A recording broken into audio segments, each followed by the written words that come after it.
દર્શક મિત્રો, એક ભારત ન્યૂઝ મીડિયામાં આપનું હાર્દિક સ્વાગત છે। વડાલીના નાદરી ગામના પશુપાલકના તબેલામાં એક ગાયનું માથું કાપી કોઈક અજાણ્યા ઈસમો લઈ ગયા હતા। ગઈકાલે સવારે પશુપાલક તબેલા પર ગયા અને જોતા જ ગામના પૂર્વ સરપંચને જાણ કરાઈ ગઈકાલે ફરિયાદ નોંધવામાં આવી। તપાસ તેજ થઈ હતી। ડીવાયએસપી સહિત પોલીસે તપાસ હાથ ધરી। વડાલી પોલીસ સ્ટેશન ખાતે ગઈકાલે 2 વાગ્યાના સુમારે ડીવાયએસપી અને પૂર્વ સરપંચે આ બાબતે પ્રતિક્રિયા આપી હતી। વડાલી વીએચપી અને બજરંગ દળના કાર્યકરોએ પણ આ ઘટનાને વખોડી હતી।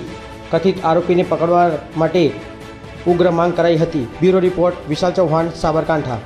પ્રકારની ઘટના બની છે વડાલી તાલુકાના નાદરી ગામે સોલંકી રામાભાઈ માણકાભાઈના તબેલાની અંદર એક ગૌ માતાનું મુખ રાત્રે કોઈ કાપી અને અજાણ્યા ઈસમો લઈ ગયા છે તે વિશે ગામ લોકોમાં બહુ રોષ છે।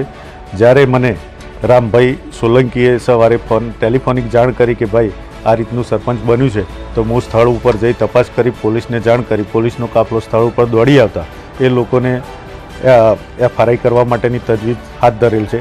અને જે બાબતે ગામ લોકોમાં રોષ છે કે આવી નિંદાકીય પેલી ના થવી જોઈએ અને આજ સુધી આ ગામમાં આવું કોઈ પણ પ્રકારનું કૃત્ય બનેલ નથી, જે ગામ લોકોની અંદર રોષ બહુ ચાલે છે। હાલ સ્થાનિકોની માંગ એવી છે કે જલ્દીમાં જલ્દી આ જે આરોપી છે તેને પકડી અને કડકમાં કડક સજા થાય તેવી ગામ લોકોની માંગણી છે। અત્યાર સુધીમાં કયા પ્રકારની કાર્યવાહી કરવામાં આવી? અત્યાર સુધીમાં પોલીસ દ્વારા હાલ એફઆઈઆર લખવાની કામગીરી ચાલુ છે અને હાલ પીઆઈ તપાસ સ્થળ ઉપર આવી અને તપાસ કરી અને એફઆઈઆર કરવાનું કહે છે। હું સ્થળ ઉપર જઈને આવે છું। શું નામ આપનું? મારું નામ પટેલ અશોકભાઈ બેચરભાઈ। વડાલી તાલુકાના નાદરી ગામે જે તબેલાની અંદર ગૌ હત્યા કરી અને મસ્તકની ચોરી કરવામાં આવેલી છે એ સમગ્ર ઘટના બાબતે આજરોજ વિશ્વ હિન્દુ પરિષદ અને સમગ્ર હિન્દુ સમાજ આક્રોશિત છે। પ્રશાસનને માંગ કરવામાં આવે છે કે આરોપીઓની યોગ્ય રીતે કાર્યવાહી કરી અને સજા કરવામાં આવે, નહીં તો ટૂંક સમયની અંદર વિશ્વ હિન્દુ પરિષદ અને સમગ્ર હિન્દુ સમાજ વતીથી આંદોલન કરવામાં આવશે।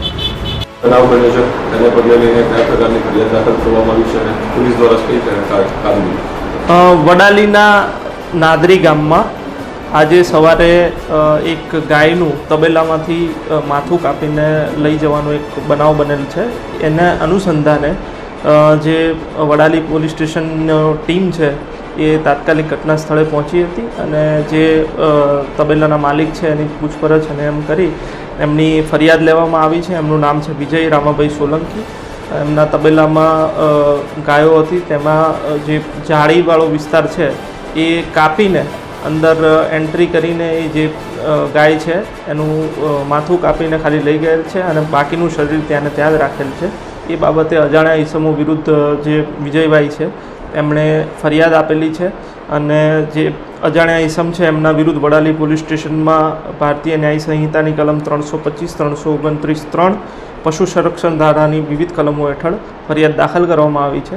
આ ઘટનાને અનુસંધાને જે આ ઘટનાને જે અંજામ આપનાર વ્યક્તિ છે એને પકડવા માટે અમારી એલસીબી, એસઓજી અને લોકલ પોલીસની ટીમ સીસીટીવી ફૂટેજ અને અન્ય સર્વેલન્સ અને હ્યુમન ઇન્ટેલિજન્સના માધ્યમથી ડિટેક્ટ કરવાનો પ્રયત્ન કરી રહી છે અને કોઈ અનિચ્છનીય બનાવ ન બને એ માટે પેટ્રોલિંગ અને વાહન ચેકિંગ વિસ્તારમાં ચાલુ છે।